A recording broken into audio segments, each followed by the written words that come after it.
Hello everyone, আসসালামু আলাইকুম। ইসেল 360 পক্ষ থেকে সবাইকে শুভেচ্ছা। আজকে যে টিউটোরিয়াল নিয়ে কথা বলব সেটা হচ্ছে মাইক্রোসফট পাওয়ারপয়েন্ট ডেটা টিউটোরিয়াল নিয়ে কথা বলব।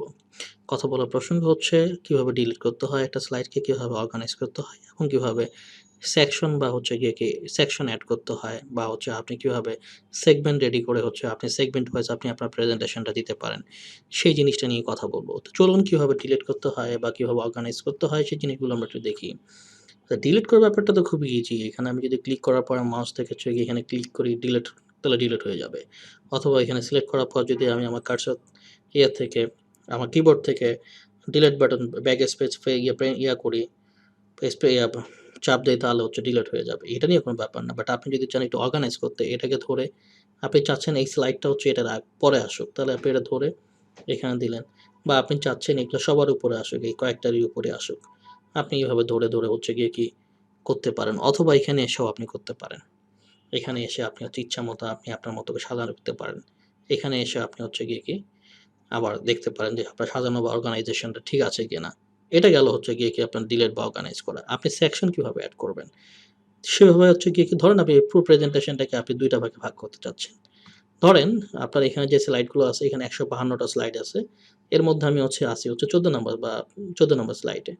ধরেন ১৪ নম্বর স্লাইড বলতে কোনটাকে বোঝানো হচ্ছে? যে স্লাইডটা হচ্ছে এখানে ডিসপ্লেতে আছে, এটা হচ্ছে ১৪ নাম্বার। এই জিনিসগুলো আপনাকে একটু বুঝতে হবে।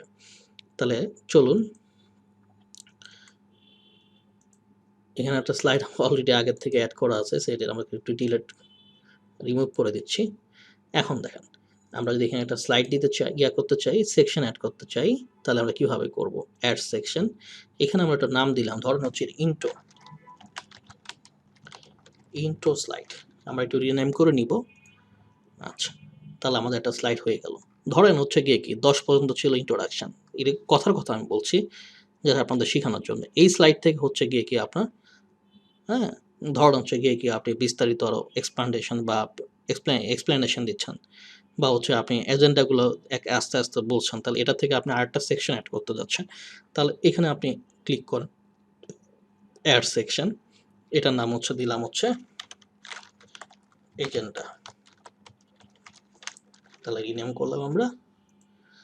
ওকে, তাহলে ২ টা আমাদের এখানে হচ্ছে গিয়ে কি আমার সেকশন আসলো। একটা হচ্ছে ইন্ট্রো, একটা হচ্ছে গিয়ে কি এজেন্ডা। তাহলে এখন যদি আমরা এই পুরো জিনিসটাকে ২ টা ভাগে দেখতে চাই, তাহলে এইখানে জাস্ট ক্লিক করার পর দেখেন, এখানে আমাদের চলে আসবে। এখানে আমার চলে আসলে দেখেন আমাদের ২ টা জিনিস। আমরা যখন শুধু ইন্ট্রোটা দিব, ইন্ট্রোটা দেখব। দেখেন ইন্ট্রো স্লাইডগুলো এখানে আছে। ঠিক আছে? এরপর যদি আমার ইন্ট্রো শেষ হয়ে গেল, দেন আমরা যদি কোথায় যাই, এজেন্ডাতে যাই, এজেন্ডাতে ক্লিক করব, আমাদের এজেন্ডা স্লাইডগুলো নিচে চলে আসবে। এভাবে আপনি চাইলে ইচ্ছামতো আপনি ১০, ১৫, ২০ আপনার যত দরকার হয় তত আপনার নাম্বার অফ হচ্ছে গিয়ে স্লাইডের উপর ডিপেন্ড করে আপনি আপনার মতো করে ইচ্ছামতো হচ্ছে গিয়ে আপনি সেকশন এড করতে পারেন। এটা আপনার উপর ডিপেন্ড করবে। এই ছিল আজকে আমাদের টিউটোরিয়াল। যাদের এই টিউটোরিয়ালটা ভালো লেগেছে অবশ্যই লাইক, শেয়ার, কমেন্ট এবং হচ্ছে গিয়ে কি সাবস্ক্রাইব করতে ভুলবেন না। যারা এখনো আমাদের চ্যানেলটিকে সাবস্ক্রাইব করেন নাই, প্লিজ সাবস্ক্রাইব করুন। আপনি নিজে সাবস্ক্রাইব করুন এবং অন্যকে সাবস্ক্রাইব করতে উৎসাহিত করুন। সবাই ভালো থাকবেন, সুস্থ থাকবেন। অবশ্যই Microsoft PowerPoint, Microsoft Excel, Microsoft Power BI expert হতে চাইলে স্কিল 360 সাথেই থাকতে হবে। সবাই ভালো থাকবেন, সুস্থ থাকবেন। আল্লাহ হাফেজ।